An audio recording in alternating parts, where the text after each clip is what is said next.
Hello বন্ধুরা, তোমরা সবাই কেমন আছো? আশা রাখি খুব খারাপ আছো, আর আমিও খুব ভালো আছি। তাই আর দেরি না করে চলে গেলাম একটু আমাদের ওই তেল মিলে ঘানি ভাঙাতে। এই ঘানি ভাঙাতে না, মানে মোটর ভ্যানের চাকায় হাওয়া ভরতে।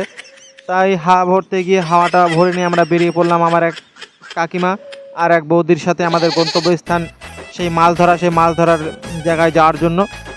তা যাওয়ার সময় ভাবলাম প্রচুর হাওয়া লাগছে, একটু দেখি আমার এই প্যাঁচার মতো মুখটা কেমন লাগছে। তা দেখি এই প্যাঁচার মতো মুখটা হনুমানের মতো লাগছে। তাই এই দৃশ্য দেখতে দেখতে চলে আসলাম আমরা সেই ফিল্ডে। তা ফিল্ডে এসে জানতে পারি যে সেখানে নাকি যে মাছ ধরে ফার্স্ট হবে তার জন্য বিরাট ট্রফির ব্যবস্থা আছে। তাই এরপরই সেই মাঠের দিকে তাকাতেই দেখি জলকাদার ভিতরে একটা রুই মাছ প্যান পরে মুখ উঁচু করে রয়েছে। তা রুই মাছটাকে দেখে আমার আর লোভ সামলাতে পারলাম না। লোভ সামলাতে না পেরে আমি তাড়াতাড়ি আমার ভাড়া করা 6খানা জেলেকে নামিয়ে দিলাম সেই মাঠে মাছ ধরার জন্য। আর তারপর এক কাকিমা দেখি রাগ করে চলে যাচ্ছে। কেন চলে যাচ্ছে? তাকে নাকি মাছ ধরতে নামতে দেওয়া হয়নি, যার জন্য তিনি রাগ করে চলে যাচ্ছে। আর এরপর আমরা সেই মাছ নিয়ে চলে আসলাম, কিন্তু আমি প্রাইজ পাইনি, মাছ পেয়েছি।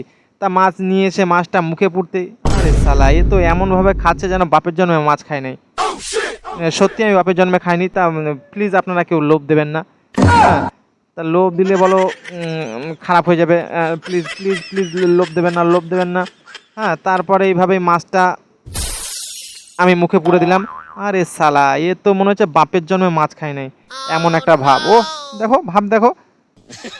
তাই সে হনুমানের মতো মুখ করছে যেন সালা কোনোদিনও মাছ খায় না। তারপর